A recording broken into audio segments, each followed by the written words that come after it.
विद्यार्थ्यांनो सप्रेम नमस्कार. डेली करंट अफेअर्स यूट्यूब चॅनलमध्ये सर्वप्रथम मी आपल्या सर्वांचे स्वागत करतो. आजच्या व्हिडिओमध्ये आपल्याला एकूण 10 प्रश्न बघायचे आहेत. व्हिडिओ काळजीपूर्वक बघा. तसेच व्हिडिओच्या शेवटी मी तुम्हाला एक होमवर्क देणार आहे. त्या प्रश्नाचं उत्तर आपण खाली कमेंट करायचं आहे. व्हिडिओला सुरुवात करूया. सर्वात पहिला प्रश्न आहे, पंतप्रधान नरेंद्र मोदी यांनी कोणत्या युद्धनौकेवर दिवाळी साजरी केली आहे? तर याचं योग्य उत्तर आहे ऑप्शन ए, INS विक्रांतवर या ठिकाणी दिवाळी साजरी करण्यात आली. पुढील प्रश्न, देशातील समुद्रातील सर्वाधिक लांबीची संरक्षक भिंत किती किलोमीटरची वाढवण बंदर येथे उभारली जाणार आहे?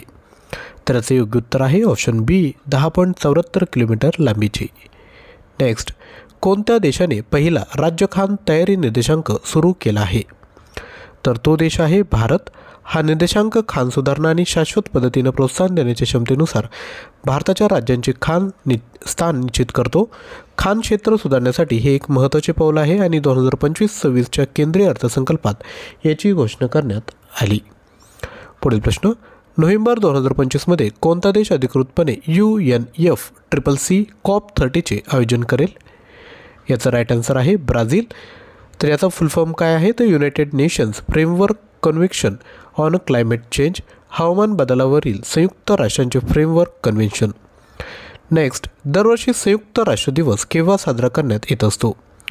तर हा साजरा करण्यात येतो 24 ऑक्टोबर रोजी. या दिवशी संयुक्त राष्ट्रांच्या कार्याबद्दल आणि त्यांच्या उद्दिष्टांबद्दल लोकांना माहिती दिली जाते. तसेच शांतता, विकास आणि मानवाधिकार या क्षेत्रातील त्यांच्या कार्यावर प्रकाश टाकला जातो. 1947मध्ये संयुक्त राष्ट्रांच्या आमसभेने हा दिवस साजरा करण्याचा निर्णय घेतला.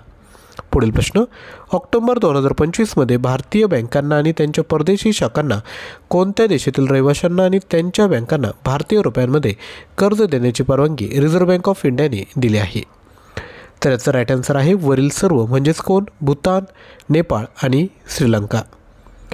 पुढील प्रश्न, कोणत्या भारतीय चंद्र मोहिमेने सूर्याच्या कोरोनल मास इजेक्शनचा चंद्रावर होणाऱ्या परिणामाचे पहिले निरीक्षण केले आहे? याचा राईट आन्सर आहे चंद्रयान-2. भारताच्या दुसऱ्या चंद्र मोहिमेतील चंद्रयान-2ने चंद्रावर सूर्याच्या कोरोनल मास इजेक्शन परिणामाचे पहिले थेट निरीक्षण केले. हे निरीक्षण चेस-2 चंद्रास ॲटमॉस्फेरिक कंपोजिशन एक्सप्लोरर 2ने केले आहे. पुढील प्रश्न, चीनवरील अवलंबित्व कमी करण्यासाठी ऑस्ट्रेलिया व कोणत्या देशाने $8.5 अब्ज महत्त्वपूर्ण खनिज करारावर स्वाक्षरी केली? याचं योग्य उत्तर आहे ऑस्ट्रेलिया आणि अमेरिका. ट्रम्प आणि ऑस्ट्रेलियन पंतप्रधान अँथनी अल्बानीज यांनी व्हाईट हाऊसमध्ये $8.5 अब्ज ऐतिहासिक करारावर स्वाक्षरी केली. या कराराचा उद्देश दुर्मिळ पृथ्वीचे उत्पादन वाढवणे आणि या क्षेत्रातील चीनच्या वर्चस्वापासून अमेरिकेचे संरक्षण करणे आहे. पुढील प्रश्न, 2025च्या आर्थिक स्वातंत्र्य निर्देशकांत भारताचा क्रमांक कितवा? तर भारताचा क्रमांक आहे 128वा. पुढील प्रश्न, भारतात चिनी फटाक्यांची बेकायदेशीर तस्करी रोखण्यासाठी महसूल गुप्तचर संचालनालयाने सुरू केलेल्या मोहिमेचे नाव काय? तर ते आहे ऑपरेशन फायर ट्रेल. यानंतर तुमच्यासाठी होमवर्क आहे, पंतप्रधान नरेंद्र मोदी यांनी कोणत्या युद्धनौकेवर दिवाळी साजरी केली आहे? आपल्यासमोर 4 ऑप्शन आहेत. या प्रश्नाचं उत्तर कमेंट करा. व्हिडिओ आवडला असेल तर नक्की लाईक, हाईप आणि चॅनलला सबस्क्राईब करा. तसेच 5000+ चालू घडामोडी तसेच 150+ ऑनलाईन टेस्ट हवे असेल तर आपण 99 रुपयामध्ये परचेस करू शकता. याकरता ॲप्लिकेशन डाउनलोड करून हा कोर्स परचेस करावा लागेल. लिंक डिस्क्रिप्शन बॉक्समध्ये दिली. तसेच अधिकच्या माहितीसाठी तुम्ही 93 56 25 60 34 व्हॉट्सअप करू शकता. थँक्यू.